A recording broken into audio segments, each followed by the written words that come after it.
Good morning.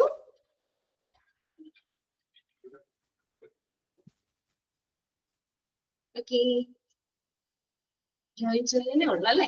28 പേരായിട്ടുള്ളൂ. 33 okay, നമുക്ക് അതൊക്കെ start ചെയ്യാം. ജോയിൻ ചെയ്യണവര് കേറട്ടെ അല്ലെ? നമ്മള് ഇന്നലെ നമ്മൾ പറഞ്ഞത് ഏതാ? സേഫ്റ്റി ഇൻ ഇലക്ട്രിക് ഗുഡ്സ് അല്ലെ? അതിൽ 4 പോയിന്റ് വരെ നമ്മൾ ഇന്നലെ പറഞ്ഞു നിർത്തിയായിരുന്നു. അപ്പൊ എന്തൊക്കെ കാര്യങ്ങളാണ് ഇലക്ട്രിക് ഉപകരണങ്ങളുമായിട്ട് നമ്മൾ കോണ്ടാക്ട് ചെയ്യുമ്പോഴൊക്കെ നമ്മൾ ശ്രദ്ധിക്കേണ്ടേ? അപ്പോൾ നമ്മൾ സ്വീകരിക്കേണ്ട സേഫ്റ്റി സുരക്ഷാ നടപടികൾ എന്തൊക്കെയാണ്? ഫസ്റ്റ് പോയിന്റ് എന്താ പറഞ്ഞത്? നമ്മള് സ്വിച്ചിന്റെയും വയറിംഗ് ഉപകരണങ്ങളുടെയും ഒക്കെ അടുത്ത് നമ്മൾ ഈർപ്പം ഒട്ടും തങ്ങി നിൽക്കാൻ പാടില്ല. ആ വെറ്റ്നെസ് തടയുക. ഓക്കെ, ഈർപ്പം തടഞ്ഞു നിർത്തുക. സ്വിച്ചിന്റെ അടുത്തൊന്നും നനവോ ഒന്നും ഉണ്ടാക്കാൻ പാടില്ല. Second one, protect cords, heat, oil and abuse will damage electric insulation. അല്ലെ? കോഡുകളെ നമ്മൾ പ്രൊട്ടക്ട് ചെയ്യണം. ചൂടോ അല്ലെങ്കിൽ ഓയില് മറ്റുള്ള എന്തെങ്കിലും ദുരുപയോഗമൊക്കെ ചെയ്ത് നമുക്ക് ആ ഇലക്ട്രിക് ഇൻസുലേഷന് ഡാമേജ് ഉണ്ടാക്കാം. ആ ഡാമേജ്, ഇൻസുലേഷന് ഡാമേജ് വന്നാൽ നമുക്ക് അതിൽ നിന്ന് നേരെ ഷോക്ക് അടിക്കാനൊക്കെ ഉള്ള ചാൻസ് ഉണ്ട്.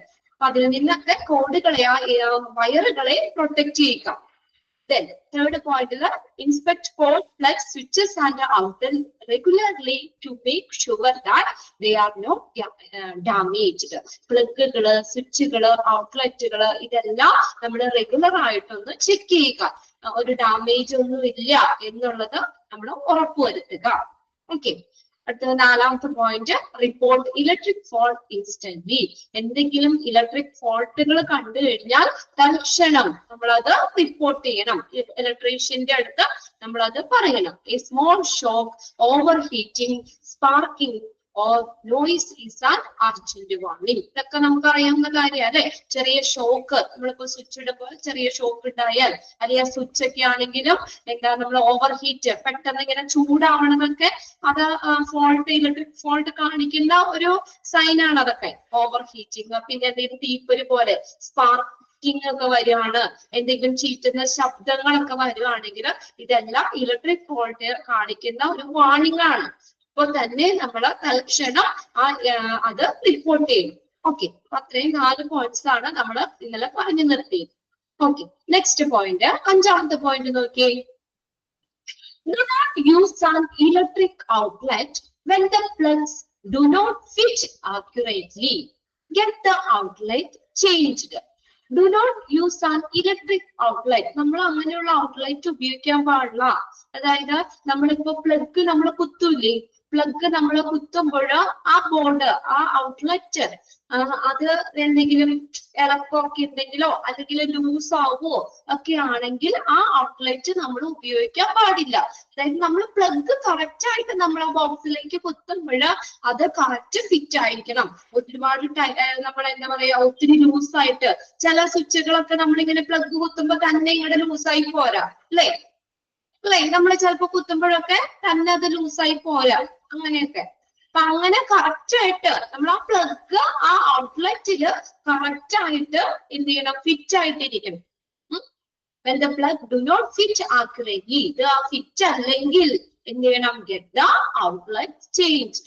അപ്പൊ ഉടനടി തന്നെ നമ്മൾ ആ ഔട്ട്ലെറ്റ് മാറ്റി വെക്കണം. Okay, do not use an electric outlet when the plug do not fit accurately. ആ പ്ലഗ് നമ്മൾ കുത്തുന്ന ബോക്സ് ഇല്ലേ, ഇത് കുത്തുന്ന ബോക്സ് ഇല്ലേ, ആ പ്ലഗ് കുത്തണേ, അപ്പൊ അതിനകത്ത് ആ പ്ലഗ് നമ്മൾ ഔട്ട്ലെറ്റിലേക്ക് നമ്മൾ പ്ലഗ് കുത്തുമ്പോൾ അത് കറക്റ്റ് ഫിറ്റ് ആയിട്ടിരിക്കണം. ഓക്കെ, അത് ആ പ്ലഗ് ഫിറ്റ് അല്ലെങ്കിൽ നമ്മൾ എന്ത് ചെയ്യണം, നമ്മൾ ആ ഔട്ട്ലെറ്റ് ഉടനടി തന്നെ മാറ്റണം. നെക്സ്റ്റ് 6ാമത്തെ പോയിന്റ് നോക്കിയേ. When connecting and disconnecting equipment, turn the on-off switches to off position. മിക്കവരും ഒന്നും അങ്ങനെ ചെയ്യാറില്ല അല്ലെ?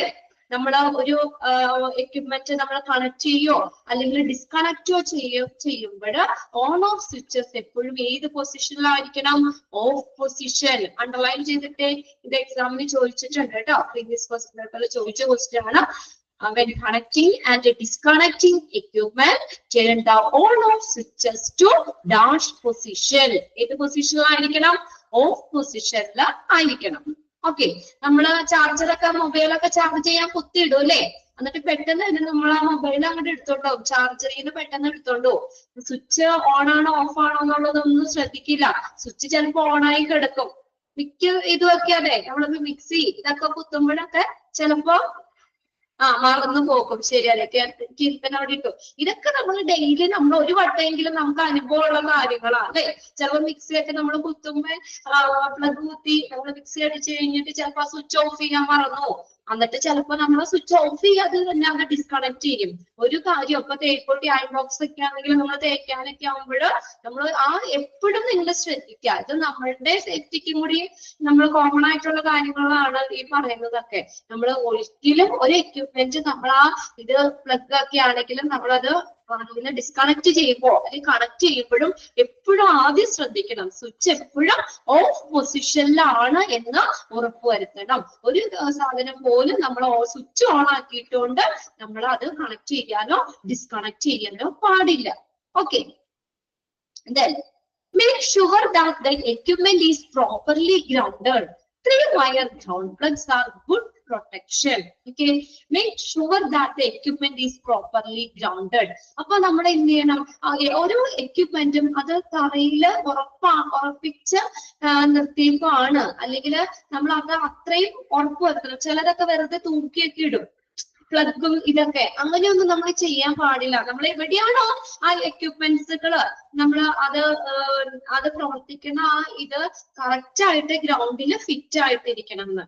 എക്യുപ്മെന്റ് ഈസ് പ്രോപ്പർലി ഗ്രൗണ്ടഡ്, അത് ഗ്രൗണ്ടഡ്, ഗ്രൗണ്ടില് ഉറപ്പായിട്ടിരിക്കണം ആ എക്യുപ്മെന്റ്. നമ്മൾ വല്ല ചാരി വെക്കോ അല്ലെങ്കിൽ അങ്ങനെയൊക്കെ ചെരിച്ചു വെക്കോ എന്തെങ്കിലും വെച്ച് പൊക്കി വെക്കോ അങ്ങനെയൊക്കെ ചെയ്യുമ്പോൾ എന്താ അത് മറിഞ്ഞു വീഴാനോ അല്ലെങ്കിൽ അങ്ങനെയൊക്കെ ഉള്ള ചാൻസ് ഉണ്ട്. അപ്പൊ എപ്പോഴും തറനിരപ്പില് അത് ഉറപ്പായിരിക്കണം. 3-wire ground plugs are good protection. ഏത് വയറാ? 2 പിന്നാണോ 3 പിന്നാണോ എപ്പോഴും പ്രൊട്ടക്ഷൻ നമുക്ക് നല്ലത്? 3-wire തന്നെയാണ് കേട്ടോ. 3-wire ground plugs are good protection. നമ്മുടെ സേഫ്റ്റി 3 പിൻ തന്നെയാണ് എപ്പോഴും നല്ലത്. Then keep the wires lamps. അത് ഒറ്റ സെന്റൻസ് ആണ് കേട്ടോ, അത് താഴേക്ക് വന്നു എന്നുള്ളൂ. Keep wires lamp free from contact with the curtains, furniture, packing materials. നോക്കി, വയർ ലാമ്പുകള് നമ്മളിപ്പോ സാധാരണയായിട്ട് ഉപയോഗിക്കും അല്ലേ? നമ്മൾ എന്തെങ്കിലും ഫംഗ്ഷൻ വരുമ്പോ, ക്രിസ്മസ് വരുമ്പോഴ്, നമ്മള് ഓണം, എല്ലാത്തിനും നമ്മളിപ്പോ ഈ വയർ ലാമ്പുകൾ ഉപയോഗിക്കും. എന്താ വയർ ലാമ്പ്? വയർ ലാമ്പ് എന്താ? നമ്മൾ LED ഒക്കെ വെച്ചിട്ട് ഇങ്ങനെ കണക്ട് ചെയ്യൂലേ? LED. അതായത് നമ്മളൊരു മാല പോലെ ഇങ്ങനെ പള്ളിപ്പെരുന്നാൾ വരുമ്പോഴും ഇതൊക്കെ ആഘോഷങ്ങൾ വരുമ്പോഴൊക്കെ നമ്മളിങ്ങനെ മാല പോലെ, മാല ബൾബ് മാല പോലെ ഇങ്ങനെ ഇട്ടൂലേ? അത് ഇതാണ് കീപ് വയർ ലാമ്പ്. അത് എപ്പോഴും എന്താ, അത് നമ്മൾ ഉപയോഗിക്കുമ്പോൾ ഇങ്ങനെയാണ് കർട്ടൻ, ഫർണിച്ചർ, പാക്കിംഗ് മെറ്റീരിയൽ ഇങ്ങനെയുള്ളതിൽ നിന്നൊക്കെ ഫ്രീ ആയിരിക്കണം. എന്നുവെച്ചാൽ വലിയൊരു ഷോർട്ടേജ് ഒക്കെ വന്നിട്ട് അതിലേക്ക് തീ പിടിക്കാനുള്ള ചാൻസ് ഉണ്ട് കർട്ടനോടൊക്കെ ചേർന്നൊക്കെ വെക്കുകയാണെങ്കിൽ. അപ്പൊ അതുകൊണ്ട് അതിൽ നിന്നൊക്കെ ഫ്രീ ആയിരിക്കണം എന്നാ പറയുന്നത്. ഇത് നമ്മൾ സേഫ്റ്റിക്ക് വേണ്ടി പറയുന്നതാണ്. പക്ഷെ നമ്മൾ അലങ്കാരത്തിന് വേണ്ടിയിട്ട് ഓരോ ഫങ്ഷൻസ് ഒക്കെ വരുമ്പോൾ നമ്മൾ ഈ ഇതിനകത്ത് കർട്ടന്റെ അവിടെയൊക്കെ ഈ സാധനം കൊണ്ടുവന്ന് ഇടും അല്ലേ? അപ്പൊ ശരിക്കും ഇതായിട്ട് പറഞ്ഞേക്കുന്നതാണ്. അതിൽ നിന്നൊക്കെ 3-wire ലാമ്പുകൾ ഫ്രീ ആയിരിക്കണം. Keep wire lamps free from contact with the curtain, furniture, packing materials. Then do not use any portable electrical equipment till the engineering department checks. Check ആണ് കേട്ടോ, അതാണ് CHECKS, ചെക്ക് ചെയ്യുക. It for safety. ഇനി നോക്കിയേ, do not use any portable electrical equipment. Portable എന്ന് പറഞ്ഞാൽ കയ്യിൽ കൊണ്ട് നടക്കാൻ പറ്റാവുന്ന ഇലക്ട്രിക്കൽ എക്യുപ്മെന്റ്സുകള്. ഇപ്പൊ എല്ലാരും നമുക്ക് കയ്യെ കൊണ്ട് നടക്കാവുന്ന രീതിയിൽ അത്രയും സിമ്പിൾ ആക്കിയുണ്ട് അല്ലെ? അങ്ങനെയുള്ള ഇലക്ട്രിക് എക്യുപ്മെന്റ്സുകള് നമ്മള് till the engineering department check it for safety. നമ്മള് എഞ്ചിനീയറിംഗ് ഡിപ്പാർട്ട്മെന്റ് അതിന്റെ സേഫ്റ്റി ഉറപ്പുവരുത്തിയതിനു ശേഷം മാത്രമേ ഉപയോഗിക്കാൻ പാടുള്ളൂ. ഓക്കെ, സുരക്ഷ പരിശോധിക്കുന്നത് വരെ, അതായത് അവര് പരിശോധിച്ച് സേഫ് ആണെന്ന് ഉറപ്പാക്കിയതിനു ശേഷം മാത്രമാണ് നമുക്ക് അത് ഉപയോഗിക്കാൻ പാടുള്ളൂ. Okay, do not use any portable ഉപയോഗിക്കാൻ പാടില്ല electrical equipment till the engineering department check it for safety. Engineering department അതിന്റെ സേഫ്റ്റി ചെക്ക് ചെയ്യുന്നത് വരെ, ചെക്ക് ചെയ്തതിനു ശേഷം ഉപയോഗിക്കാം. ചെക്ക് ചെയ്യുന്നത് വരെ പോർട്ടബിൾ ഇലക്ട്രിക്കൽ എക്യുപ്മെന്റുകൾ നമ്മള് എന്താ പറയാ, അത് നമ്മുടെ കയ്യിൽ കൊണ്ട് നടക്കാൻ പാടില്ല. ഓക്കെ, അപ്പൊ അത്രയും കാര്യങ്ങളാണ് സേഫ്റ്റി ഇൻ ഇലക്ട്രിക് ഗുഡ്സിൽ നമുക്ക് പഠിക്കാനുള്ളത്. ഇതും ഇതുപോലെ നമുക്ക് അതിന്റെ കീഴിൽ വരുന്ന പോയിന്റ്സുകൾ ഏതൊക്കെയാണെന്നാണ് ചോദിക്കുന്നത് കേട്ടോ. പിന്നെ ഇപ്പൊ നമ്മൾ ഇന്ന് എടുത്തതില് നമുക്ക് ഏതാണ് ഓഫ് പൊസിഷൻ നമ്മൾ അണ്ടർലൈൻ ചെയ്തിട്ടാണ്. Turn the on of switches two of position. അതിനുശേഷം മാത്രമേ നമ്മുടെ എക്യുപ്മെന്റ്സ് കണക്ട് ചെയ്യോ അല്ലെങ്കിൽ ഡിസ്കണക്ട് ചെയ്യാനോ പാടുള്ളൂ. പിന്നെ നമുക്ക് പ്രൊട്ടക്ഷൻ ഇപ്പോഴും നല്ലത് ഏതാണ്? 3 വയർ ഗ്രൗണ്ട് പ്ലഗ്സ്. അത് ഒന്ന് അണ്ടർലൈൻ ചെയ്തിട്ടാണ്. 3 wire ground plugs are good protection. Okay, next security. ഇപ്പൊ നമ്മൾ സേഫ്റ്റി ആയിട്ട് ബന്ധപ്പെട്ടുള്ള കുറെ കാര്യങ്ങളാണ് നമ്മൾ പഠിച്ചത് അല്ലെ. ജനറൽ സേഫ്റ്റി റൂൾ പഠിച്ചു, സേഫ്റ്റി ഇൻ പേഷ്യന്റ് കെയർ, പിന്നെ ഇലക്ട്രിക് ഗുഡ്സ്, പിന്നെ പേഴ്സണൽ ആയിട്ടുള്ളത്, അതായത് പേഷ്യന്റ് കെയറിൽ നമ്മൾ പഠിച്ചു, ജനറൽ സേഫ്റ്റി പഠിച്ചു. പിന്നീടാണ് trip, safety in trip and falls, safety in traffic, safety in electric goods. ഇത്രയും കാര്യങ്ങളാണ് നമ്മൾ സേഫ്റ്റിയുമായിട്ട് ബന്ധപ്പെട്ട് പഠിച്ചത്. ഇനി അടുത്തത് സെക്യൂരിറ്റി ആണ്, സുരക്ഷിതത്വം, സുരക്ഷ. Okay, security. How the hospital suffers loss. ഹോസ്പിറ്റലിന് എങ്ങനെയൊക്കെ നഷ്ടം സംഭവിക്കാം, ഏതൊക്കെ രീതിയിലൂടെ ഹോസ്പിറ്റലിന് നഷ്ടം സംഭവിക്കാം. Okay, how the hospital suffers loss. ഹോസ്പിറ്റലിന് എങ്ങനെയെല്ലാം നഷ്ടം സംഭവിക്കാം. എംഫസൽമെന്റ്, പിൽഫറേജ്. എംഫസൽമെന്റ് എന്ന് പറഞ്ഞാൽ എന്താ? എംഫസൽമെന്റ് എന്ന് പറഞ്ഞാൽ തട്ടിപ്പ്. ഓക്കെ, തട്ടിപ്പ്. പിൽഫറേജ് എന്ന് പറഞ്ഞാൽ മോഷണം അല്ലെ. ഇപ്പൊ എല്ലായിടത്തും ഉണ്ട് തട്ടിപ്പ് അല്ലെ.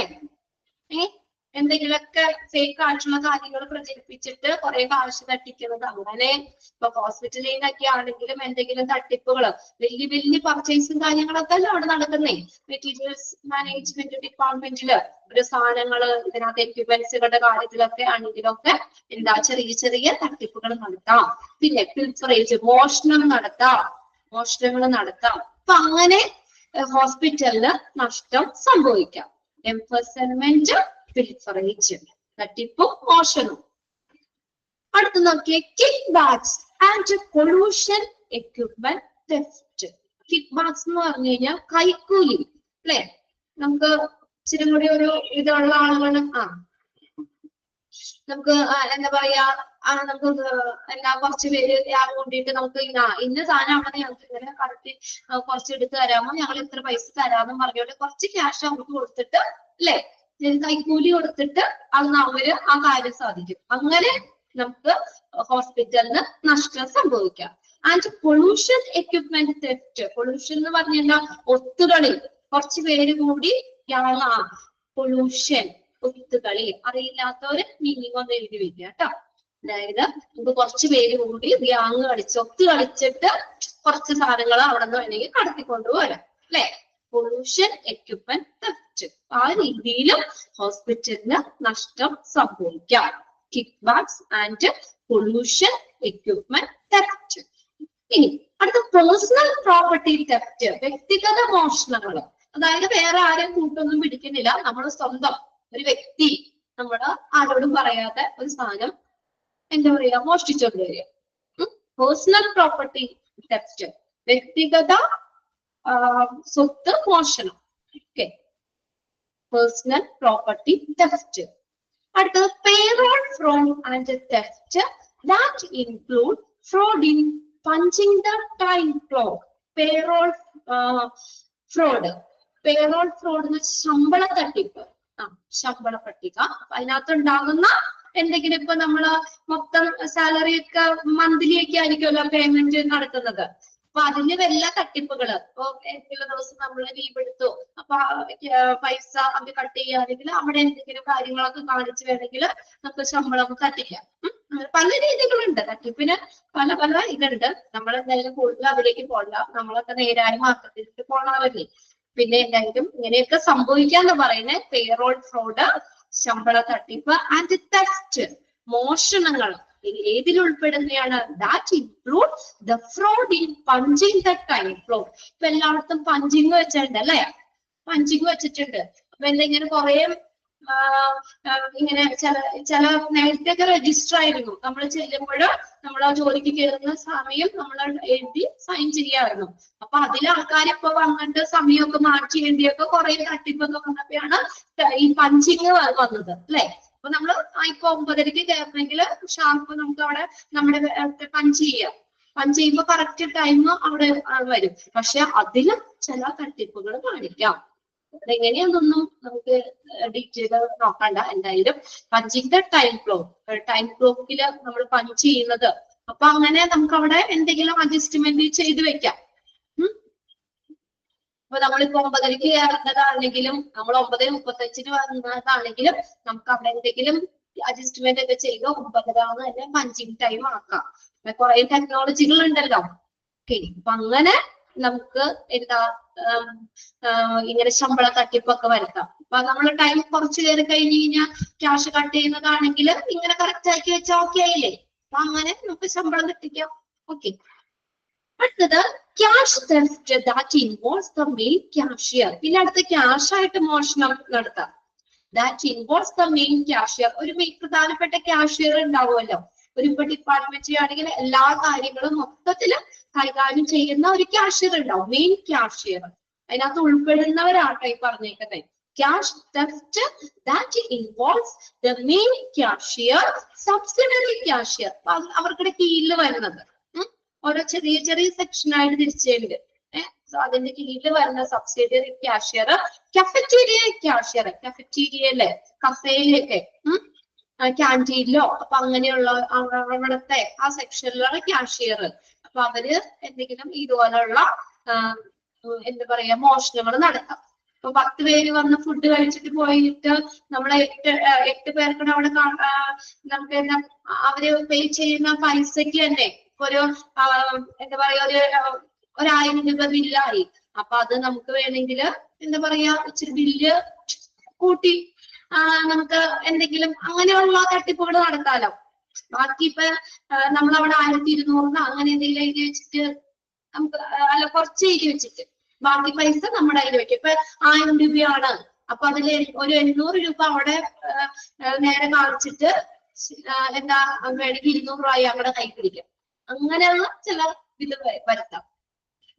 ഡമ്മി ബില്ല് എടുക്കാം പറ്റും. അതല്ലേ അഭിജിത്ത് ഇവിടെ എഴുതിയിട്ടുണ്ട്, ഡമ്മി ബില്ല് എടുക്കാൻ പറ്റുമെന്ന്. എന്തായാലും ഞാൻ ആ ഒരു സെക്ഷനിലേക്കൊന്നും അധികം ഡീപ്പായിട്ട് പോകുന്നില്ല. എന്നാലും നമ്മള് ഇത് പഠിക്കുന്നതിന്റെ ഭാഗമായിട്ട് ഇങ്ങനെയൊക്കെ ഹോസ്പിറ്റലിൽ നഷ്ടം സംഭവിക്കാം എന്നൊന്ന് മനസ്സിലാക്കി വെക്കാം അല്ലെ. അപ്പൊ ബില്ലില് ബാക്കി പൈസ അവരുടെ കയ്യിൽ കിട്ടും. അപ്പൊ ബില്ല് എഴുതുമ്പോ അത്രയും കാണിച്ചാൽ മതി അല്ലെ. അപ്പൊ ഒരു 800 രൂപ ബില്ലിൽ കാണിച്ച് 800 രൂപ പെട്ടിയിലേക്ക് ഇടാം, ബാക്കി 200 രൂപ അവർക്ക് നേരെ പോക്കറ്റിൽ ഇടാം. ഓക്കെ, അങ്ങനെ. ഇനി അടുത്തത് അപ്പൊ അങ്ങനെ ക്യാഷ് തെഫ്റ്റുകൾ സംഭവിക്കാം, ക്യാഷ് ആയിട്ട് മോഷണം പോവുക. Main cashier, subsidiary cashier, cafeteria cashier. Fraudulent practicing purchasing, receiving and storing. വഞ്ചനാപരമായിട്ടുള്ള രീതികൾ, ഫ്രോഡുലന്റ് പ്രാക്ടീസസ്, വഞ്ചനാപരമായ രീതികൾ. എവിടേക്ക്? പർച്ചേസിംഗില്, റിസീവിംഗില്, സ്റ്റോറിംഗില്. ഇപ്പൊ നമ്മൾ മെറ്റീരിയൽസ് മാനേജ്മെന്റ് നിങ്ങൾക്ക് പഠിക്കാനുണ്ട്. അപ്പൊ അതിനകത്ത് ഓരോ പർച്ചേസിംഗ് കാര്യങ്ങളൊക്കെ നമുക്ക് പഠിക്കണ്ട അവിടെ. അപ്പൊ എന്താ പറയാ, ഇപ്പൊ നമ്മള് സാധനങ്ങൾ പർച്ചേസ് ചെയ്യുമ്പോൾ ഇപ്പൊ ഒരു ബൾക്കായിട്ടാണല്ലോ നമ്മളത് പർച്ചേസ് ചെയ്യുന്നത്.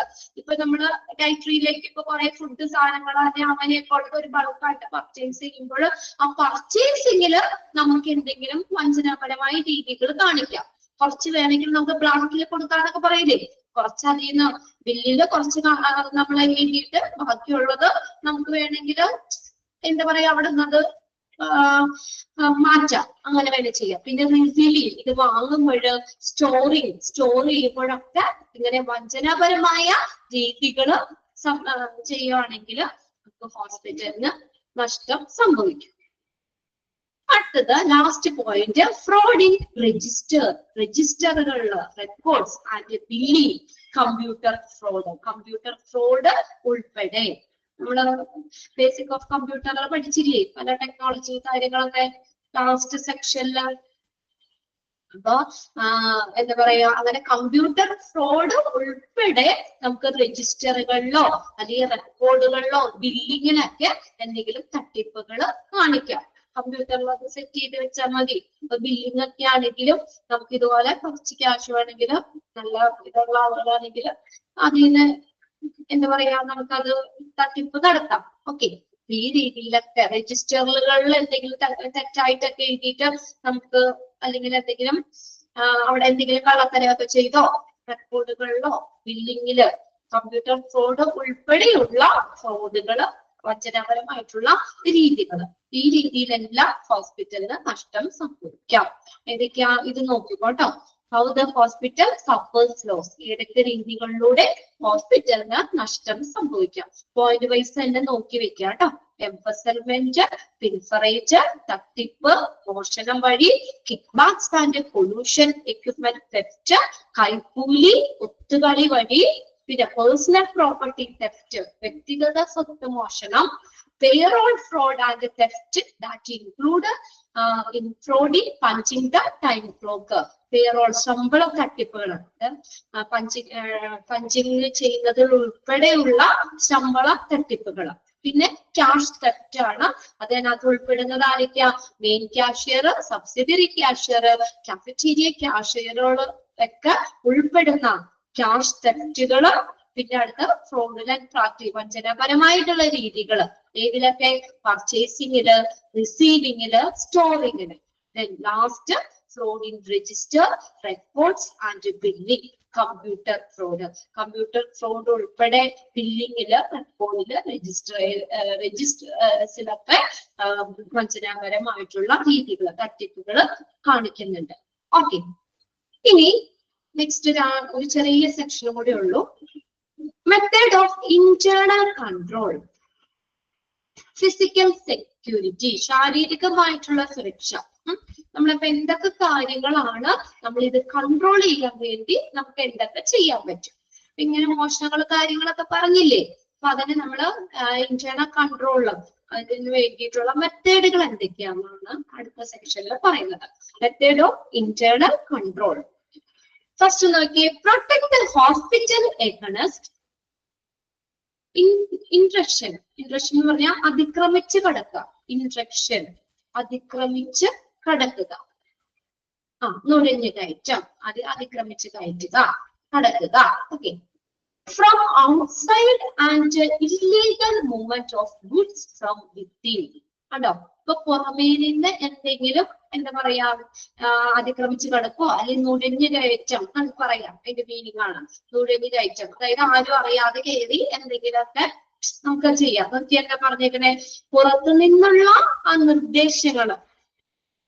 Protect the hospital against intrusion from outside and illegal movement of goods from within. പുറത്തു നിന്നുള്ള നിർദ്ദേശങ്ങളിൽ നിന്നും അകത്തു നിന്നുള്ള അനധികൃതമായിട്ടുള്ള ചരക്ക് നീക്കത്തിൽ നിന്നും ഒക്കെ നമുക്ക് ഹോസ്പിറ്റലിനെ പ്രൊട്ടക്ട് ചെയ്യാം. പ്രൊട്ടക്ട് ചെയ്യുക. പ്രൊട്ടക്ട് ഹോസ്പിറ്റൽ എഗൈൻസ്റ്റ്, ഏതിനെതിരായിട്ട്, നമുക്ക് പുറമേ നിന്നുള്ള എന്തെങ്കിലും അതിക്രമ കാര്യങ്ങളിൽ നിന്നോ അല്ലെങ്കിൽ നമുക്ക് ഇല്ലീഗൽ ആയിട്ടുള്ള അനധികൃതമായിട്ടുള്ള ചരക്ക് നീക്കം, നമ്മൾ കണക്കിൽ കാണിക്കാത്ത അനധികൃതമായിട്ടുള്ള ചരക്ക് നീക്കത്തിൽ നിന്നോ ഒക്കെ നമുക്ക് ഹോസ്പിറ്റലിനെ പ്രൊട്ടക്ട് ചെയ്യുക. രണ്ടാമത്തെ അതിനകത്ത് വരുന്നതാണ് കൺട്രോൾ ഓഫ് ഹ്യൂമൻ ട്രാഫിക്. അടുത്തൊരു വലിയൊരു കാര്യമാണ് ഹ്യൂമൻ ട്രാഫിക് കൺട്രോൾ ചെയ്യുക. Drivers, contractors, vendors etcetera. നമ്മൾ ഒരു പരിധി വിട്ടിട്ടേ നമുക്ക് അതാണ് ഓരോ ഇത് പാസും കാര്യങ്ങളൊക്കെ ഹോസ്പിറ്റലിന് കൊടുത്തേക്കണേ. എന്താ ജസ്റ്റ് നമുക്കൊന്ന് ആ ഒരു ഇതിനെ കൺട്രോൾ ചെയ്യാനാണ് അല്ലെ. എല്ലാവർക്കും പ്രവേശനം, എപ്പോഴും പ്രവേശനം എന്നൊക്കെ പറയുമ്പോൾ ഒത്തിരി ആളുകൾ അങ്ങോട്ടേക്ക് വരാൻ ചാൻസ് ഉണ്ട്. അതിൽ നല്ല ആളുകളായിരിക്കാം, അല്ലെങ്കിൽ എന്തെങ്കിലും ഇങ്ങനെയുള്ള ലക്ഷ്യങ്ങളിലൂടെ വന്ന ഒരാൾക്ക് അതിക്രമിച്ച് കയറുവാണെങ്കിൽ നമുക്ക് അറിയാൻ പറ്റില്ല അല്ലെ. അപ്പൊ നമ്മൾ എന്താ അതുകൊണ്ട് തന്നെ ഹ്യൂമൻ ട്രാഫിക് ഒന്ന് കൺട്രോൾ ചെയ്യുക. പിന്നെ അതുപോലെ ഡ്രൈവേഴ്സ്, ഡ്രൈവർമാര്, കോൺട്രാക്ടർമാര്, വെൻഡേഴ്സ്, വെൻഡേഴ്സ് എന്ന് പറഞ്ഞാൽ കച്ചവടക്കാര്, അല്ലെങ്കിൽ വിൽപ്പനക്കാര്, ഹോസ്പിറ്റലിലേക്ക് വരുന്ന ഇങ്ങനെയുള്ളവരെയൊക്കെ എന്ത് ചെയ്യുക, ഒന്ന് കൺട്രോൾ ചെയ്യുക. അതും നമ്മുടെ എന്താണ് ഒരു സെക്യൂരിറ്റിയുടെ ഭാഗമാണ്. പിന്നെ അതിനകത്ത് തന്നെ വരുന്നതാണ് നോക്കിയ. അപ്പൊ ഇങ്ങനെ കൺട്രോൾ ചെയ്യാനായിട്ട് ഇപ്പൊ നമ്മൾ പറഞ്ഞല്ലോ human traffic, drivers, contractors, vendors, ഇതിനെയൊക്കെ കൺട്രോൾ ചെയ്യുക. അങ്ങനെ ഹ്യൂമൻ ട്രാഫിക് കൺട്രോൾ ചെയ്യുക എന്നൊക്കെ പറഞ്ഞത് അതിനു വേണ്ടി എന്തൊക്കെ നമുക്ക് ചെയ്യാൻ പറ്റും? Separate entry and exit point four.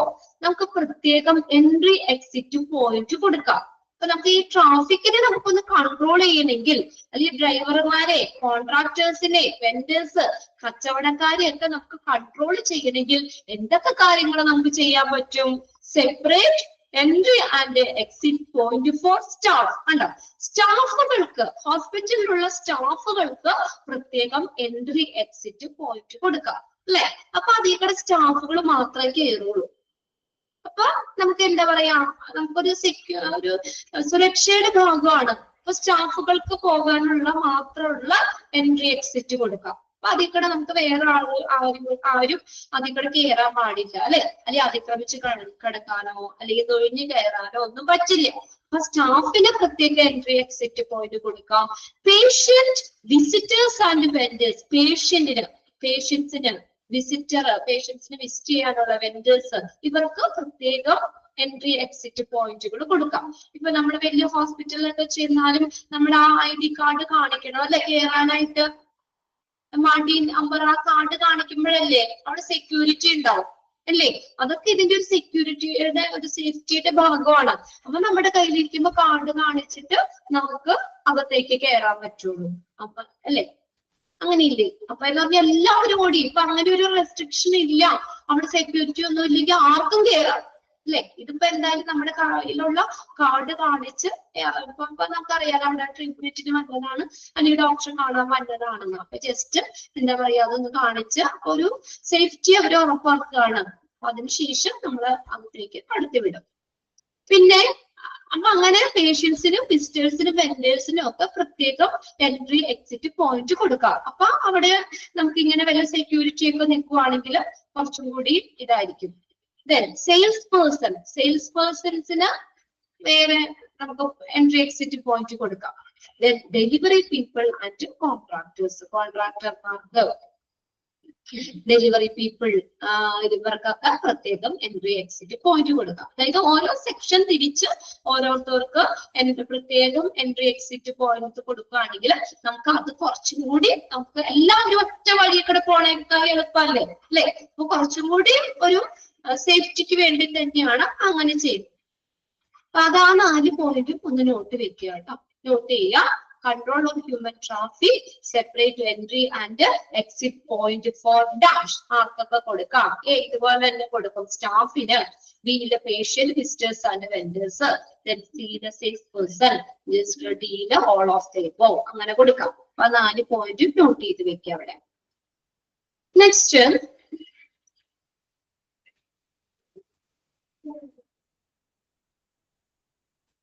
Identify scrutinise. Scrutinise എന്ന് വെച്ചാൽ എന്താ?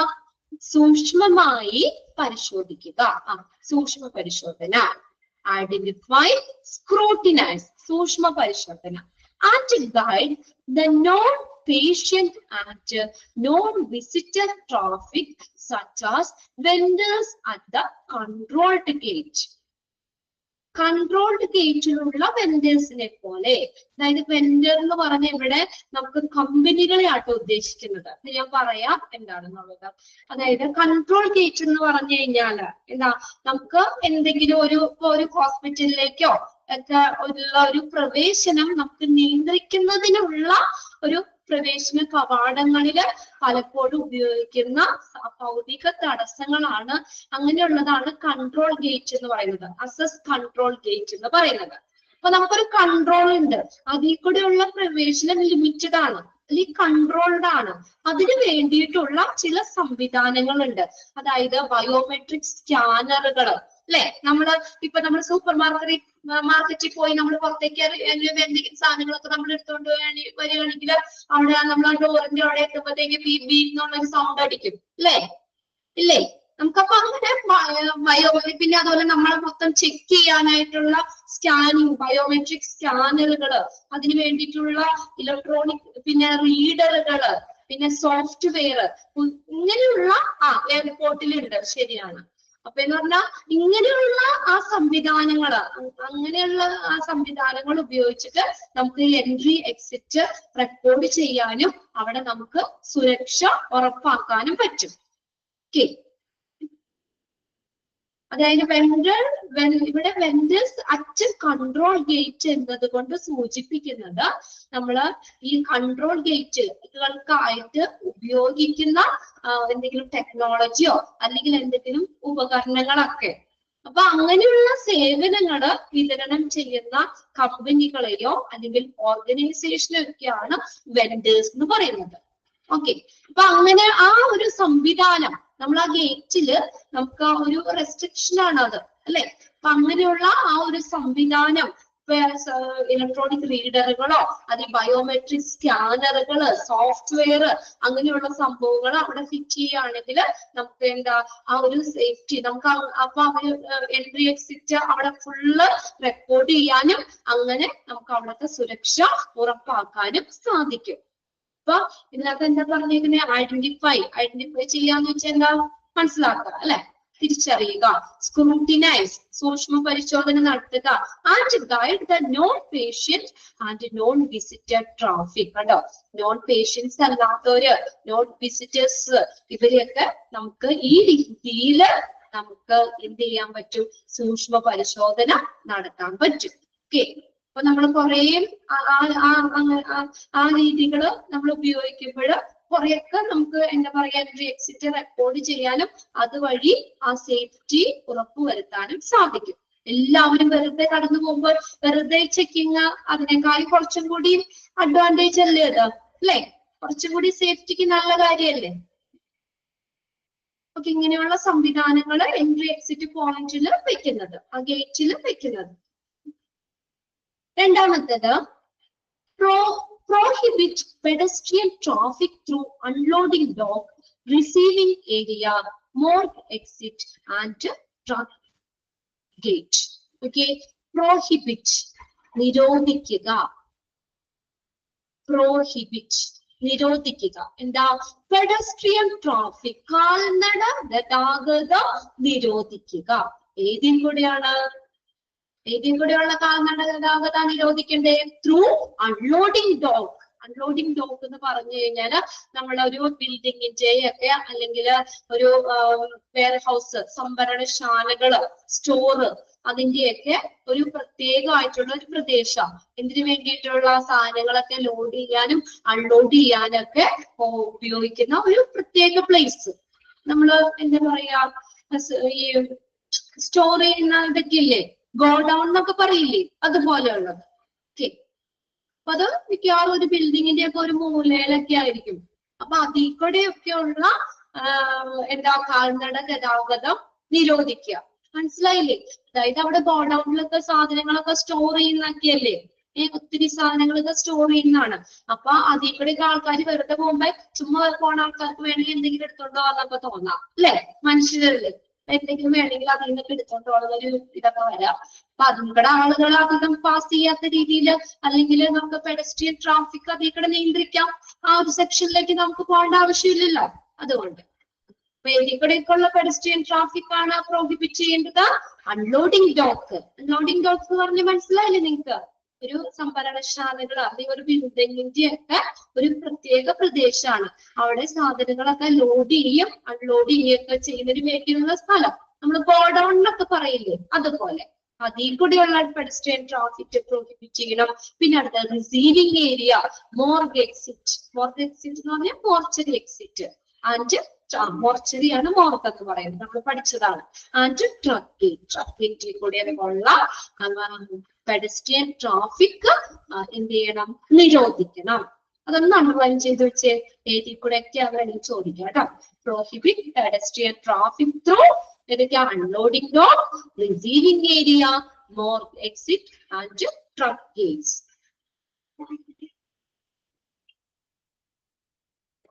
ട്രക്ക് ഗേറ്റ്സ് എന്ന് പറഞ്ഞാൽ എന്താ പറയാ, നമ്മൾ ഡോർ ആണ് കേട്ടോ. Door at the back of the truck or car. ഇതൊക്കെ ഡിക്കിയൊക്കെ ഇല്ലേ, അതുപോലെ. അപ്പൊ അങ്ങനെയൊക്കെയുള്ള സാധനങ്ങള് ട്രക്കിന്റെ ഒക്കെ ആ ഡോറ് അല്ലെങ്കിൽ അതൊക്കെ നമ്മള് എന്താ പറയാ, കൂടുതൽ ഇങ്ങനെയുള്ള ഏരിയയിലേക്കൊന്നും നമ്മള് ആളുകളുടെ ആ ഒരു കാൽനട ഗതാഗതം നിയന്ത്രിക്കണം. ഓക്കെ, പിന്നെ അടുത്ത നെക്സ്റ്റ് പോയിന്റ് നോക്കിയേ. അപ്പൊ അത് അണ്ടർലൈൻ ചെയ്ത് എല്ലാവരും ഏതൊക്കെ ഏരിയയിലൂടെയാണ് പെഡസ്ട്രിയൻ ട്രാഫിക് പ്രോഹിബിറ്റ് ചെയ്യുന്നത്, നിരോധിച്ചിട്ടുള്ള മേഖലകൾ ഏതൊക്കെയാണ്. Unloading dock, receiving area, morgue exit, truck gates. 4 underline ചെയ്തിട്ട് കേട്ടോ. അടുത്തത് നെക്സ്റ്റ് നോക്കിയേ. Control vehicle like delivery trucks etcetera and check out going vehicle. നോക്കിയേ, control vehicle like delivery truck. Delivery ചെയ്യുന്ന ട്രക്കുകളില്ലേ, സാധനങ്ങളൊക്കെ കൊണ്ടുവരുന്ന ട്രക്കുകള്. അപ്പൊ നമുക്ക് അങ്ങനെയുള്ള വെഹിക്കിൾസിനെ ഒന്ന് കൺട്രോൾ ചെയ്യാന്ന്. കൺട്രോൾ വെഹിക്കിൾ ലൈക്ക് ഇതുപോലെ delivery truck and check out going vehicle. പിന്നെ പുറത്തേക്ക് പോകുന്ന വാഹനങ്ങളും ചെക്ക് ചെയ്യുക. ഇപ്പൊ സാധനങ്ങളൊക്കെ ഡെലിവറി ചെയ്യുന്ന, ഇപ്പൊ പറയും ഒരു 10 വണ്ടികൾ ഒരുമിച്ച് വരികയാണ്. അപ്പൊ കുറെ സാധനങ്ങളൊക്കെ ഡെലിവറി ചെയ്തു. അപ്പൊ എന്ന് പറഞ്ഞാൽ അത് തിരിച്ചു പോകുമ്പോഴൊക്കെ പുറത്തേക്ക് പോകുന്ന വാഹനങ്ങളും എന്ത് ചെയ്യണം, ഒന്ന് ചെക്ക് ചെയ്ത് വിടുക. ഇപ്പൊ ആരും കാണാതെ വേണമെങ്കിൽ എന്തെങ്കിലുമൊക്കെ തിരിച്ച് അങ്ങോട്ട് കടത്തിക്കൊണ്ട് പോകാൻ വേണമെങ്കിൽ, അല്ലെ. അപ്പൊ അതൊക്കെ നമ്മളൊരു എന്താ പറയാ, ചെക്ക് ചെയ്യുക. അങ്ങനെ പിന്നെ വെഹിക്കിളും ഒന്ന് കൺട്രോൾ ചെയ്യാന്ന്.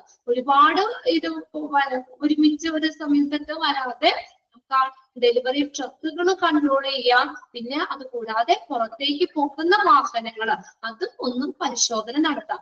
ചില സിനിമകളൊക്കെ നമ്മൾ കണ്ടിട്ടില്ലേ, ഗോഡൌണിലേക്ക് വണ്ടി കൊണ്ട് വരും, എന്നിട്ട് തിരിച്ചു പോകുമ്പോൾ കുറച്ച് സാധനങ്ങളൊക്കെ കടത്തിക്കൊണ്ടൊക്കെ പോണത് കാണാറില്ല. അങ്ങനെയൊക്കെ അതൊക്കെ ഒന്ന് പരിശോധിക്കാം. തിരിച്ച് പുറത്തേക്ക് പോകുന്ന വാഹനങ്ങളും പരിശോധിക്കാം. ഓക്കെ, പിന്നെ അടുത്തത് next point. Electronic surveillance of strategic and sensitive area through CCTV. എല്ലായിടത്തും തന്നെ ഉണ്ട് ഇപ്പൊ CCTV, അല്ലെ. CCTV വെച്ചിട്ടില്ലേ. Electronic surveillance of strategic and sensitive area. കണ്ടോ, സ്ട്രാറ്റജിക് പ്രധാനമായിട്ടുള്ള സെൻസിറ്റീവ് ഏരിയകളിലൊക്കെ CCTV വെക്കുക. അപ്പൊ ഇങ്ങനെയുള്ള ഇമ്പോർട്ടന്റ് ആയിട്ടുള്ള സ്ഥലങ്ങളിൽ നമ്മൾ CCTV വെക്കുകയാണെങ്കിൽ നമുക്ക് അവിടെ നിന്ന് എന്തെങ്കിലും മോഷണമൊക്കെ സംഭവം നടക്കുകയാണെങ്കിൽ നമുക്ക് ആ CCTV നോക്കിക്കഴിഞ്ഞാൽ ആരാണ് എന്നുള്ളതൊക്കെ മനസ്സിലാക്കാനൊക്കെ പറ്റും. പിന്നെ അതുപോലെ തന്നെ CCTV ഉണ്ടെങ്കിൽ അങ്ങോട്ടേക്ക് ഇങ്ങനെയുള്ള കള്ളന്മാരൊന്നും അധികം പോകില്ല, അല്ലെ. ഇങ്ങനെ പരമപ്രധാനമുള്ള ഏരിയകളില് CCTV സ്ഥാപിക്കുക. Okay, electronic surveillance of strategic and sensitive area through CCTV. അത് ഒന്ന് അണ്ടർലൈൻ ചെയ്തിട്ടേ കേട്ടോ, ചോദിച്ചിട്ടുണ്ട്. Electronic surveillance of strategic and sensitive area through dash. അവിടെ എന്ത് വെക്കണം നമ്മള്, CCTV. നെക്സ്റ്റ് നോക്കിയേ. Install locking devices and alarm system. Locking ഡിവൈസുകൾ നമുക്ക് ഉപയോഗിക്കാം. എല്ലാം തുറന്ന് വെറുതെ ഇടാതെ നമുക്ക് ഇങ്ങനെ സേഫ് ആക്കി വെക്കേണ്ട കാര്യങ്ങളൊക്കെ നമുക്ക് ലോക്കറുകളോ അല്ലെങ്കിൽ അങ്ങനെയുള്ള ലോക്കിംഗ് ഡിവൈസുകൾ ഉപയോഗിക്കാം. നമുക്ക് എപ്പോഴും സുരക്ഷിതമായി ലോക്ക് ചെയ്ത് സൂക്ഷിക്കാം. പിന്നെ അതുപോലെ തന്നെ അലാറം സിസ്റ്റംസ്, അല്ലെ. അങ്ങനെ അലാറം സിസ്റ്റംസ് നമ്മൾ ഏതെങ്കിലും ഏരിയയിലൊക്കെ ടച്ച് ചെയ്ത് കഴിഞ്ഞാൽ പെട്ടെന്ന് അലാറം അടിക്കുന്ന രീതിയിലുള്ള ഇതൊക്കെ വെക്കുകയാണെങ്കിൽ നമ്മൾ ആരും അതിലേക്ക് അങ്ങനെ ചെല്ലില്ല, അല്ലെ. അലാറം സിസ്റ്റം ഒക്കെ ഉണ്ടെങ്കിൽ അപ്പൊ തന്നെ നമുക്കൊരു ഇത് കിട്ടും, അവിടെ ആരെങ്കിലും പ്രവേശിച്ചോ എന്നുള്ളതൊക്കെ. ഇതൊക്കെ സെക്യൂരിറ്റിക്ക് വേണ്ടി ചെയ്യാൻ പറ്റുന്ന കാര്യങ്ങളാണ് കേട്ടോ. Install locking devices and alarm system. Locking ഡിവൈസുകളും അലാറം സിസ്റ്റം ഒക്കെ ഇൻസ്റ്റോൾ ചെയ്യാം. Install locking devices and alarm systems. Next നോക്കിയേ, ഇഷ്യൂ വിസിറ്റേഴ്സ് പാസസ്. കണ്ടോ, ഇഷ്യൂ ചെയ്യുക, വിസിറ്ററിന് പാസുകൾ ഇഷ്യൂ ചെയ്യുക. പാസ് എന്തിനാ പാസ് വയ്ക്കണേ? ഇതുപോലെ പാസ് ഉണ്ടെങ്കിലാ കയറാൻ പറ്റുള്ളൂ. എന്തിനാ പാസ് വയ്ക്കണേ? ഹോസ്പിറ്റലിലൊക്കെ കയറാൻ പാസ് ഇല്ലേ വിസിറ്റേഴ്സിന്? പിന്നെ അതുപോലെ ടൈമും അവിടെ കൺട്രോൾ ചെയ്തിട്ടുണ്ട്. ഇന്ന ടൈം മുതൽ ഇന്ന ടൈം വരെയുള്ളൂ വിസിറ്റേഴ്സിന്റെ ആ ഒരു സന്ദർശന സമയം എന്ന് പറഞ്ഞുകൊണ്ട് അങ്ങനെ ടൈമിൽ റെസ്ട്രിക്ഷൻ ഉണ്ട്. പിന്നെ മിക്ക ഹോസ്പിറ്റലിലും പാസ് ഉണ്ട്. എന്തിനാ പാസ് കൊടുക്കണേ?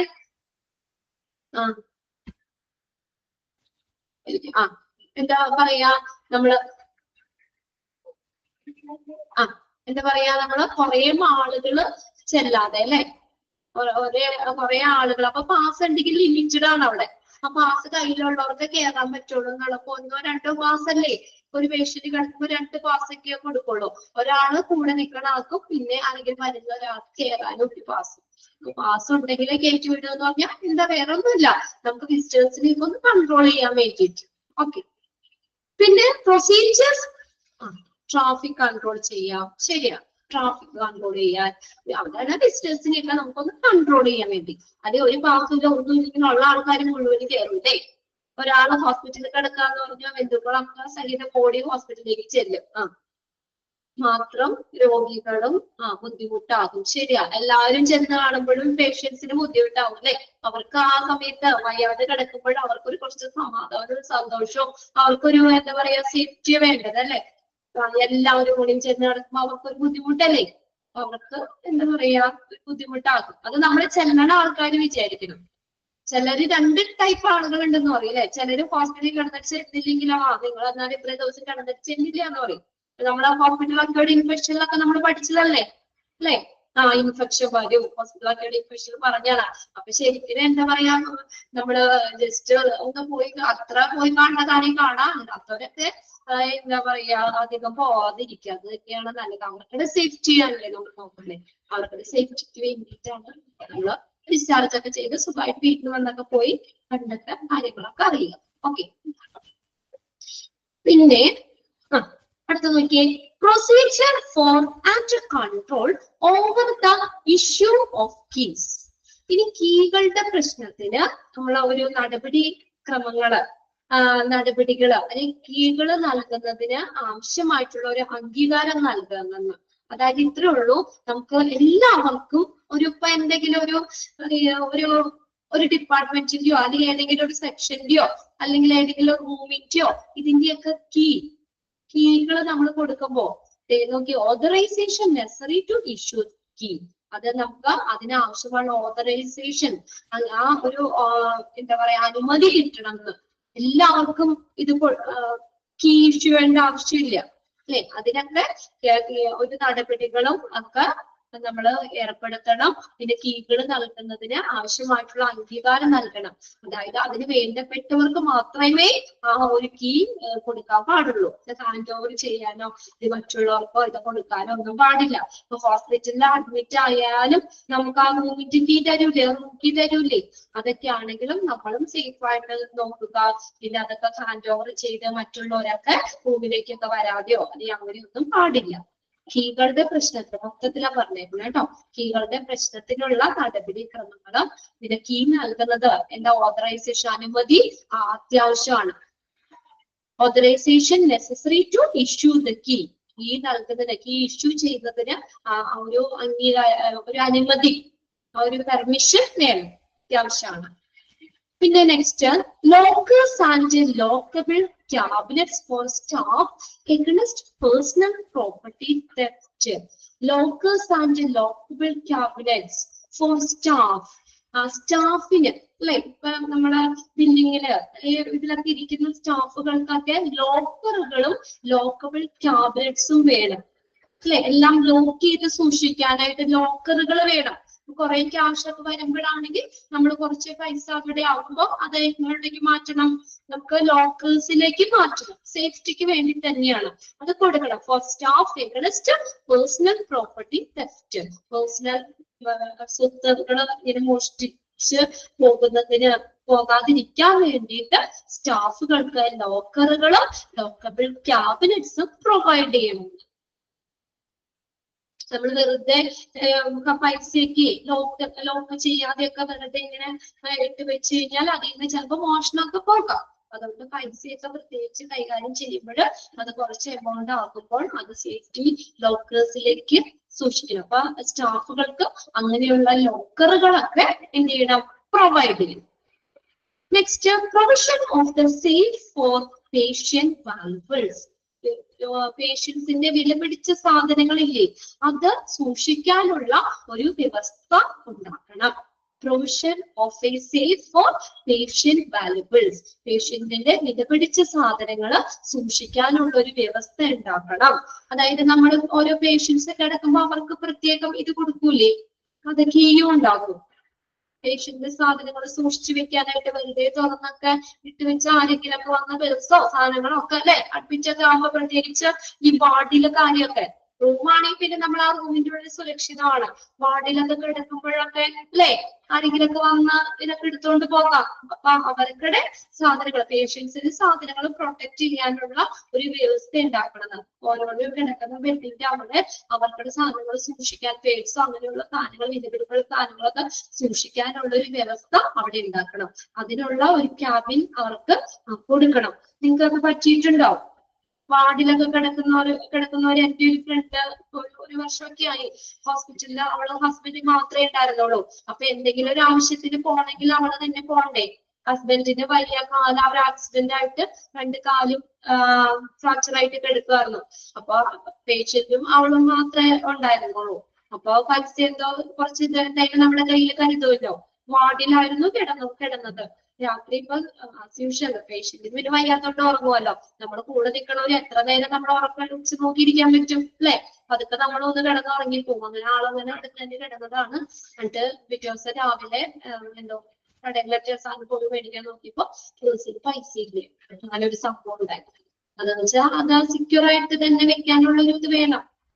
അങ്ങനെ ഓക്കെ, അതൊക്കെ നമ്മൾ അതിനുള്ള ഒരു വ്യവസ്ഥ നിങ്ങൾക്കുണ്ടോ? മെഡിക്കൽ കോളേജില്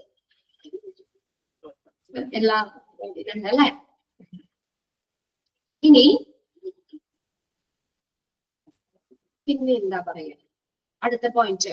അപ്പൊ അങ്ങനെ നമ്മള് ഈ പേഷ്യന്റിന്റെ വിലപിടിച്ചുള്ള സാധനങ്ങൾ സൂക്ഷിക്കാനുള്ള ഒരു വ്യവസ്ഥ ഉണ്ടാക്കണം. പിന്നെ അടുത്തത്, secured cabin for cashier with a panic button. Panic button എന്ന് പറഞ്ഞു കഴിഞ്ഞാല് നമ്മൾ എന്തെങ്കിലും അപകടമൊക്കെ വരുമ്പോൾ സൈറൻ വെക്കാൻ പാകത്തിനുള്ള സിസ്റ്റമാണ് പാനിക് ബട്ടൺ. അപ്പൊ ജസ്റ്റ് അതിലൊന്ന് പ്രസ് ചെയ്താൽ മതി. അപ്പൊ നമുക്ക് എല്ലാവരെയും ആ ഒരു അപകടം നമുക്ക് അറിയിക്കാൻ പറ്റും. Okay, secured cabin for cashier with a panic button. കാഷ്യറിന് വേണ്ടിയിട്ട് ആ ക്യാബിൻ സെക്യൂർ ആവാൻ വേണ്ടിയിട്ട് അതിന്റെ ഒപ്പം തന്നെ എന്തുകൂടി വേണം, ഒരു പാനിക് ബട്ടൺ. അപകട സൈലന്റ് ഒരു സ്വിച്ച് ആണ്. എന്തെങ്കിലും ഇപ്പൊ ആരെങ്കിലും പെട്ടെന്ന് ആ ക്യാഷിലേക്ക് കയറി വരിക, നമ്മൾ ഒരാൾ മാത്രം അവിടെ ഉണ്ടാകുന്നുള്ളൂ, കുറച്ചുപേര് അതിക്രമിച്ച് കയറാൻ വന്നാൽ പെട്ടെന്ന് ബാങ്കിലൊക്കെ ഉണ്ട്. ശരിയാണ് അല്ലെ. അപ്പൊ നമ്മൾ ക്യാഷ്യറിൽ നമ്മൾ മാത്രം ഒരു ക്യാബിനിലിരിക്കാം. പെട്ടെന്ന് 2 പേര് സാധാരണ പോലെ വന്ന് ഇവരെന്തെങ്കിലും അതിക്രമിച്ച് പൈസ എടുത്തോണ്ടോ നോക്കിയാൽ ജസ്റ്റ് നമ്മുടെ കയ്യിൽ ദൂരത്ത് ആ ബട്ടൺ ഉണ്ടെങ്കിൽ നമുക്ക് ജസ്റ്റ് ഒന്ന് പ്രസ് ചെയ്താൽ മതി അല്ലെ. ചിലപ്പോ അവിടെ നിന്ന് വിളിച്ചാലൊന്നും കേൾക്കൂല. അപ്പൊ പുറത്തറിയാൻ പറ്റും, സൈറൻ അവിടെ കൊടുക്കും. അപ്പൊ അവർക്ക് അറിയാം ഇവിടെ എന്തെങ്കിലും സംഭവിച്ചിട്ടാണ്. അതിനനുസരിച്ച് സെക്യൂരിറ്റി ആളുകൾ വന്ന് നമുക്ക് അതിൽ നിന്ന് അവരെ രക്ഷപ്പെടുത്താൻ പറ്റും അല്ലെ. നമ്മുടെ സാധനങ്ങൾ മോഷണം പോകാതിരിക്കാനും പറ്റും. അങ്ങനെ അത് പ്രത്യേകം നോക്കുക. കാഷ്യറിന് അങ്ങനെ ഒരു പാനിക് സംവിധാനം, ബട്ടൺ അങ്ങനെയുള്ള ഒരു സംവിധാനം കൂടി വെച്ചിട്ട് ആ ക്യാബിൻ സെക്യൂർ ആക്കണം. പിന്നെ നെക്സ്റ്റ് അടുത്ത last point, provide roll of shutters or grill at a strategic place for night time protection. ഇനി രാത്രികാല സംരക്ഷണത്തിന് വേണ്ടിയിട്ട് roll of shutters. Roll of shutter എന്ന് പറഞ്ഞാൽ എന്താ? റോൾ ഓഫ് ഷട്ടേഴ്സ് ഇങ്ങനെ നമുക്ക് റോൾ ചെയ്ത് വെക്കാവുന്ന രീതിയിലുള്ളത്. പിന്നെ അതുപോലെ ഗ്രില്ല്, ചില ഇങ്ങനെയുള്ള പ്രധാനപ്പെട്ട ഏരിയകളിലൊക്കെ ഒരു നൈറ്റ് ഒരു ടൈം കഴിഞ്ഞ് കഴിഞ്ഞാൽ ഗ്രില്ലിടും അല്ലെ. അപ്പൊ എല്ലാവരും ഓടിച്ചെന്ന് പെട്ടെന്ന് കയറാതിരിക്കാൻ വേണ്ടിയിട്ട് ആ ഗ്രില്ല്, ആ ഷട്ടർ, ആ ഗ്രില്ല് അവിടെ ഇടും. അപ്പൊ ജസ്റ്റ് നമുക്ക് ചെല്ലണമെങ്കിൽ പെർമിഷനോട് കൂടി, സെക്യൂരിറ്റിയുടെ പെർമിഷനോട് കൂടി മാത്രമാണ് നമ്മള് എന്താ കയറാൻ പറ്റുള്ളൂ അല്ലെ. ഹോസ്പിറ്റലിലൊക്കെ അങ്ങനെയല്ലേ, ഒരു ടൈം കഴിഞ്ഞു കഴിഞ്ഞാല് ക്ലോസ് ചെയ്യൂലേ, ഗ്രില്ല് ഇടൂലേ. യെസ്. അപ്പൊ അത് പ്രൊട്ടക്ഷന് വേണ്ടിയിട്ടാണ്. ഒരു ഇന്ന ടൈം കഴിഞ്ഞു കഴിഞ്ഞാല് പിന്നെ ഒരു ടൈം കഴിഞ്ഞാൽ അധികം ആളുകൾ പെട്ടെന്ന് വരുമല്ലോ. ഓക്കെ, അപ്പൊ അങ്ങനെയുള്ള കാര്യങ്ങളൊക്കെ ഇതിന് വരുന്നതാണ്. അധികം ഫിസിക്കൽ സെക്യൂരിറ്റിയിൽ വരുന്നതാണ്, ഇന്റേണൽ കൺട്രോളിൽ വരുന്ന പോയിന്റ്സുകളാണ്. എല്ലാം തന്നെ നമുക്ക് അറിയാവുന്നതാണ്. നിങ്ങൾ അത് ഒന്നുകൂടി ഒക്കെ വായിച്ചു നോക്കുക കേട്ടോ. ലാസ്റ്റ് പറഞ്ഞത് റോളർ ഷട്ടേഴ്സ് അല്ലെങ്കിൽ ഗ്രില്ലുകൾ എവിടെ ഇടണം? സ്ട്രാറ്റജിക് ആയിട്ടുള്ള പ്രധാനപ്പെട്ട ഏരിയകളിൽ റോളർ ഷട്ടറുകളോ അല്ലെങ്കിൽ ഗ്രില്ലുകളോ ഒക്കെ ഇടുക. ഇതിനു വേണ്ടിയാ? ഫോർ നൈറ്റ് ടൈം പ്രൊട്ടക്ഷൻ, രാത്രികാല സംരക്ഷണത്തിന് വേണ്ടിയിട്ട് ഇതൊക്കെ ഉപയോഗിക്കും. ഈ ഒരു 4 പോയിന്റ് കൂടി ഉള്ളൂ, അതോടുകൂടി ആ ചാപ്റ്റർ കഴിയും. Method of internal control, procedure security. ഇനി ഇന്റേണൽ കൺട്രോൾ ആയിരിക്കും വന്നെ, പ്രൊസീജിയറൽ സെക്യൂരിറ്റി ആണ് വന്നത്. Establish service rules and communicate them to all employees. ആണ്. ഇനി പ്രൊസീജിയറൽ ആണ് നടപടി. അവിടുത്തെ ആ പ്രൊസീജിയർ എന്തൊക്കെ കാര്യങ്ങളാണ്, സുരക്ഷകളാണ് നമ്മൾ നോക്കേണ്ടതെന്നുള്ളത്. Establish service rules and communicate them to all employees. അതൊരു നിർബന്ധമാണ്. എല്ലാ റൂളുകളും എംപ്ലോയീസുമായിട്ട് കമ്മ്യൂണിക്കേറ്റ് ചെയ്യണം. സെക്യൂരിറ്റിക്ക് വേണ്ടിയാ. ഇന്ന നിയമങ്ങൾ ആണ്, ഇതേപോലെ ചെയ്യണം, അത് ഇന്നതായിരിക്കണം. ആ സർവീസ് റൂളുകൾ എല്ലാ എംപ്ലോയീസുമായിട്ട് കമ്മ്യൂണിക്കേറ്റ് ചെയ്യണം. Establish service rules and communicate them to all employees. Establish ചെയ്യാന്ന് വെച്ചാൽ സ്ഥാപിക്കുക. സർവീസ് നിയമങ്ങൾ സ്ഥാപിക്കുകയും അത് എംപ്ലോയീസുമായിട്ട് കമ്മ്യൂണിക്കേറ്റ് ചെയ്യുകയും വേണം. Next, establish policy and procedure for all the departments. എല്ലാ ഡിപ്പാർട്ട്മെന്റിലുള്ള പോളിസികളും നടപടിക്രമങ്ങളും നയങ്ങളും സ്ഥാപിക്കുക. എല്ലാ ഡിപ്പാർട്ട്മെന്റിലും അതിൻ്റെതായ ഓരോ ഡിപ്പാർട്ട്മെന്റ് കീപ്പ് ചെയ്യുന്ന പോളിസി ആൻഡ് പ്രൊസീജിയേഴ്സ് ഉണ്ടാവുമല്ലോ. അപ്പൊ അത് സ്ഥാപിക്കുക. ഇതൊക്കെ കറക്റ്റ് ആയിട്ട് തന്നെ ഫോളോ ചെയ്യുക, ഇതൊക്കെ സ്ഥാപിക്കുക. Establish policy and procedure for all department. അല്ലേ? അടുത്തത് എസ്റ്റാബ്ലിഷ് കമ്മിറ്റീസ്. കമ്മിറ്റികൾ രൂപീകരിക്കുക. എന്താ? Purchase committee, pharmacy and therapeutic committee, ഇതൊക്കെ രൂപീകരിക്കുക. ഫാർമസിയിൽ പഠിച്ചിട്ടുണ്ട് അല്ലെ? ഫാർമസി ആൻഡ് തെറാപ്യൂട്ടിക് കമ്മിറ്റി ഒക്കെ നമ്മൾ ആ മരുന്നുകളുടെയൊക്കെ കൺട്രോളിനും ഓർഡർ ചെയ്യുന്നതിനും ഇതിനൊക്കെ വേണ്ടി ഫാർമസി തെറാപ്യൂട്ടിക് കമ്മിറ്റി ആലോചിച്ച് ഡിസിഷൻ എടുത്തിട്ടാണ് അവിടെ മരുന്നുകൾ ഓർഡർ കൊടുക്കുന്നതും അല്ലെ ഒക്കെ ചെയ്യുന്നത്. അപ്പൊ ആ ഒരു നിയന്ത്രണത്തിന് വേണ്ടിയാ. പിന്നെ പർച്ചേസ് ചെയ്യാനായിട്ട് നമുക്ക് തോന്നിയാലും ഒരാളുടെ നിർദ്ദേശം അനുസരിച്ച് പർച്ചേസ് ചെയ്യാൻ പറ്റൂല. സാധനങ്ങള് ബൾക്കായിട്ടാണ് മെറ്റീരിയൽസ് എടുക്കുന്നത് അല്ലെ. അപ്പൊ പർച്ചേസ് കമ്മിറ്റിയാണ് അതിന് അധികാരപ്പെട്ടത്. അവര് കമ്മിറ്റിയിൽ ഇത് പാസ്സാക്കി അതിനൊക്കെ ശേഷമാണ് ഇത് ഓർഡർ കൊടുക്കുന്നതും പർച്ചേസ് ചെയ്യുന്നത്. ഇതെല്ലാം എന്തിനു വേണ്ടിയാ? ഒരു റെസ്ട്രിക്ഷൻ അല്ലെ. തോന്നിയ രീതിയിലൊന്നും ചെയ്യാൻ പാടില്ല. ഇങ്ങനെയുള്ള കമ്മിറ്റികളുടെ അധികാരത്തില് അല്ലെങ്കിൽ അവരുടെ അനുമതിയോട് കൂടി മാത്രമേ കാര്യങ്ങൾ ചെയ്യാൻ പാടുള്ളൂ. അങ്ങനെയുള്ള കമ്മിറ്റികൾ സ്ഥാപിക്കുക. Purchase committee, pharmacy and therapeutic committee, ഇങ്ങനെയുള്ള കമ്മിറ്റികൾ സ്ഥാപിക്കുക. അടുത്തത് establish accountability and control overflow of hospital supplies and materials, particularly receiving function. Establish accountability. Accountability എന്ന് പറഞ്ഞാൽ ഉത്തരവാദിത്തം. Establish accountability and control overflow of hospital supplies. കണ്ടോ? ഓവർഫ്ലോ, ഉത്തരവാദിത്തം സ്ഥാപിക്കും. ഹോസ്പിറ്റലുകളിലെ സപ്ലൈകള് പ്രത്യേകിച്ച് നമ്മളത് റിസീവിംഗ് ഫംഗ്ഷൻ ആണെങ്കിൽ അതിന്റെ ഓവർഫ്ലോ കൺട്രോൾ ചെയ്യുക. Establish accountability and control overflow of hospital supplies. നമ്മൾ കറക്റ്റ് ഓർഡർ കൊടുത്താൽ അത്രയും മതി അല്ലെ. ഓവറായിട്ട് നമുക്കത് ഓവർഫ്ലോ വേണ്ട, ആവശ്യത്തിനുള്ളത് മാത്രം മതി. അതൊന്ന് നിയന്ത്രിക്കുക.